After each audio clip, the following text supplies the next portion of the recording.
Grew up with my mom and my grandmother. We were avid estate sailors, tag sailors. Have always had an affinity for junk, but found out that there's money in that junk. So, after years of doing it, for myself and collecting too much stuff, decided that let's try to do a company that's a little bit different. My true calling was event planning. So when you come to one of our sales, it is a little bit different. We have music, we have uniforms, great branding, everything just to kind of make us that polished look that a lot of clients are looking for these days. But yet still, an experienced staff who knows how to have fun, knows how to talk about the merchandise, and make sure that we just make everybody feel like they're part of the party. In a perfect world, it's a 3-week process. Our first week is all logistics. We come into the home, we figure out, okay, where's checkout going to be? Where's Christmas going to be? What's the flow? What's the parking? Where's our team going to park? The second week is then what we call estate sale triage, and that's the best part. We get to go into every nook and cranny, every cabinet, every door, every closet, every attic space, and find everything that's sellable. Once we find everything that's sellable, we then match it all up, because as we all know, we've got china in the kitchen, there's a platter in the bathroom, and there's 15 cups in the attic, and they all match. So we got to make sure we find that, put that all together.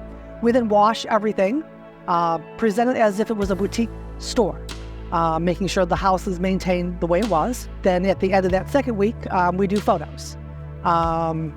We try to get as many pictures as we can, get those up online for marketing. Marketing is through our website, estatesales.net, which is the largest online forum for estate sales in the country, our Facebook page, and our Instagram page.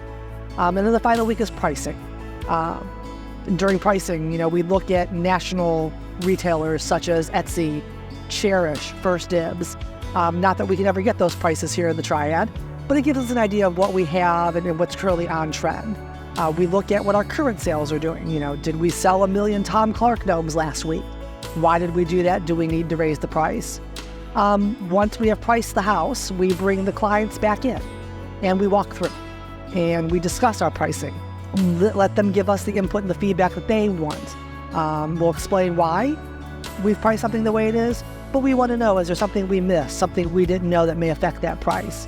As I like to tell people, Dad's table he found on the side of the road might be worth $50,000. And we're going to tell you why it is. But sadly, it's usually the reverse.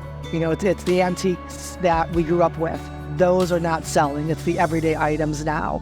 So we like to manage our client expectations to make sure that there's no leave alone zap.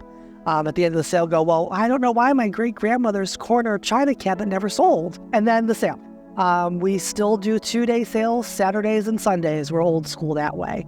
We open our doors at 9 a.m., end the day at 4, reopen it Sunday at noon, close again at 4. There's a few reasons that we don't do Friday and Saturdays, but the most obvious to us is if you do a Friday, Saturday, Sunday sale, your folks that are working on Friday can't come.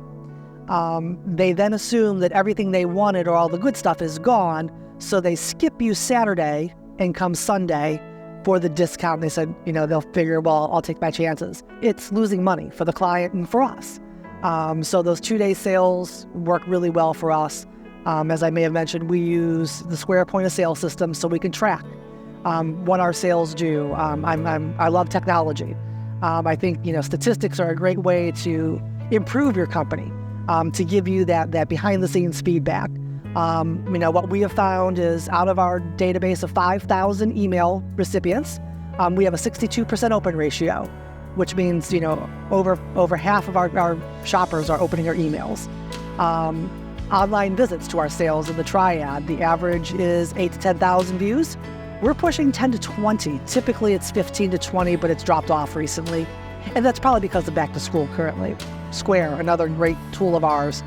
We have a 41% return ratio. So out of our credit card transactions that we process through Square, 41% consistently are return customers. That just shows that we have a great following. As I always say, we're doing something right. I have no idea what that is, but I don't want to figure it out, because once I figure it out, we'll probably screw it up. So on our team right now, we have about 32 staff members. Out of those 32, 4 besides myself and Warren, are trained to be what we call sales leads. They're able to run a sale without Warren and I being present. We try not to use that too much, only when we have to, such as this weekend. But typically a sale will have no less than 4 people working, and we've had as many as 15. When we staff a sale, we don't staff on the bottom line. We staff on the house.